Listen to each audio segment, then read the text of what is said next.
زمانہ وہ تھا جب سلطنتیں وسیع تھی، محلوں کی دیواریں اونچی تھی اور شاہی مورچے راتوں کو مشالیں جلاتے تھے۔ اسی دور میں بادشاہ ظفر کی سلطنت اپنے عدل و دانش کے باعث مشہور تھی، مگر ایک بادشاہ کے لیے سب سے بڑا امتحان یہ ہوتا ہے کہ وہ اپنی رعایا میں سے کون سا شخص اس کے اعتماد پر پورا اتر سکتا ہے۔ وہی وقت تھا جب سلطنت کے ایک کونے میں جنگل سے متصل ایک چھوٹی سی بستی میں دوست جان نام کا لکڑا ہارا رہتا تھا۔ دوست جان کی زندگی بہت سادہ تھی۔ صبح فجر سے پہلے اٹھتا، اپنی بیوی نازو کے لیے پانی بھر کے آتا، پھر کلہاڑی کندھے پر رکھ کر جنگل کی طرف چل پڑتا۔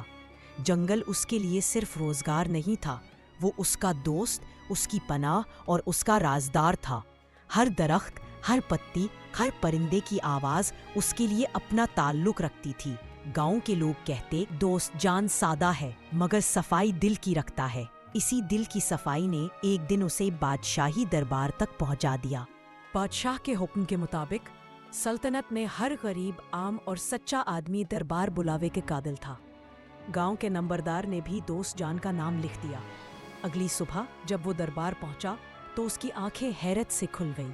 شاہی محل کے ستونوں پر سنہری نقش و نگار تھے، پہری داروں کی ذرا بختر دھوپ میں چمک رہی تھی، اور ہر طرف وہ رعب تھا جسے دیکھ کر بڑے بہادر بھی لرز اٹھتے ہیں۔ دوست جان نے دل میں کہا، میری قسمت مجھے کہاں لے آئی ہے، مگر قدموں میں کوئی لرزش نہ تھی، شاید محنت نے اسے مضبوط کر دیا تھا۔ بادشاہ نے اس سے سوالات کیے، اس کی سچائی، اس کی محنت اور اس کے دل کی صفائی کا اندازہ لگایا۔ اس کے بعد اسے وہ منصب دیا جو کسی عام آدمی کے حصے میں بہت کم آتا ہے، خزانے اور رعایا کے معاملات کی نگرانی۔ دوست جان نے جب محکمہ سنبھالا، پہلے تو ہر کوئی ہنسا، لکڑہارا آئے گا انصاف کرنے، پہلے لکڑی تولتا تھا اب لوگوں کے دل تولے گا۔ مگر دوست جان نے مسکرا کر کہا، دل تو سب کے ایک جیسے ہوتے ہیں، بس نیت بدلتی ہے۔ پہلا ہفتہ ہی اس کے لیے بہت سخت تھا، رشوتیں، کچھ لوگ پیسے لے کر آئے تاکہ فائلیں جلدی نکلے۔ دوست جان نے پیسے ان کے ہاتھ پر رکھے اور واپس دھکیل دیے۔ دھوکے، کچھ نے کم ٹیکس دکھایا، کچھ نے جھوٹے دستاویزات لائے۔ دوست جان نے ہر جھوٹ کو نرمی مگر مضبوطی سے رد کیا۔ دھمکیاں، کچھ طاقتور سرداروں نے کہا، لکڑہارے اپنے قد سے بڑا کام نہ کر۔ دوست جان نے کہا، قد بڑا یا چھوٹا نہیں ہوتا، سچ بڑا ہوتا ہے۔ آہستہ آہستہ لوگوں کو سمجھ میں آنے لگا کہ اب دربار میں ایسا شخص بیٹھا ہے جو نہ بکتا ہے نہ جھکتا ہے۔ ایک رات خزانے کے کمرے میں چوری کی کوشش ہوئی۔ چور اندھیرے میں دیوار پھلانگ کر اندر آیا، لیکن جیسے ہی اس نے صندوق کھولا، دوست جان نے اسے پکڑ لیا۔ چور نے تلوار نکال لی، اس کا چہرہ نقاب میں تھا، آواز بھاری تھی، پیچھے ہٹ جاؤ ورنہ انجام برا ہوگا۔ دوست جان ڈرا نہیں، وہ بولا، خزانہ چوری کر سکتے ہو مگر انجام سے نہیں بچ سکتے۔ چور نے وار کیا۔ دوست جان نے کلہاڑی کا ایک چھوٹا دستہ ہمیشہ ساتھ رکھا تھا، وہی آگے بڑھا۔ دونوں میں سخت مقابلہ ہوا۔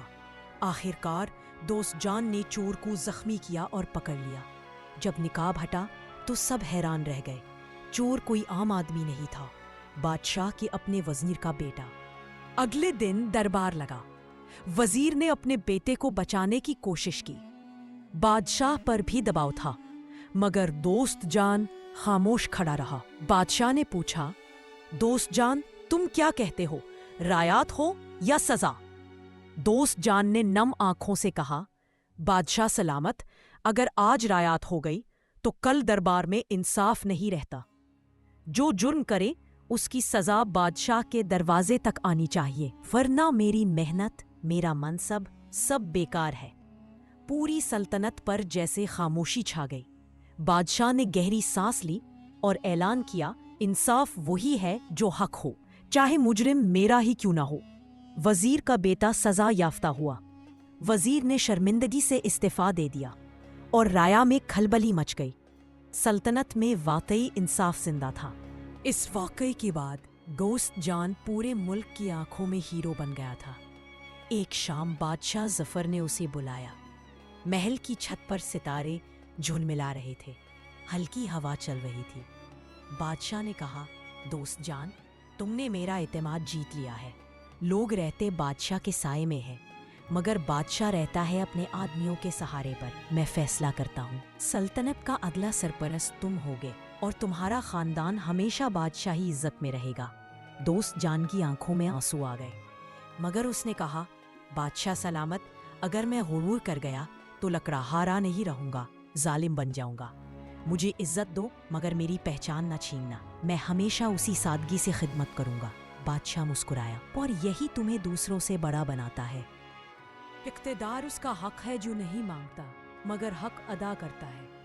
عزت طاقت سے نہیں، ایمانداری سے ملتی ہے۔ ایک عام آدمی بھی اگر سچا ہو بڑے تختوں کو بدل سکتا ہے۔ سچائی کبھی اکیلی نہیں ہوتی، اس کے ساتھ اللہ کی مدد اور لوگوں کا اعتماد ہوتا ہے۔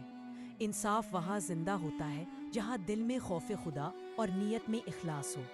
اگر آپ کو یہ ویڈیو اچھی لگی ہو تو پلیز ویڈیو کو لائک کریں، اپنے دوستوں کے ساتھ شیئر کریں اور چینل کو سبسکرائب کرنا نہ بھولیں۔ شکریہ۔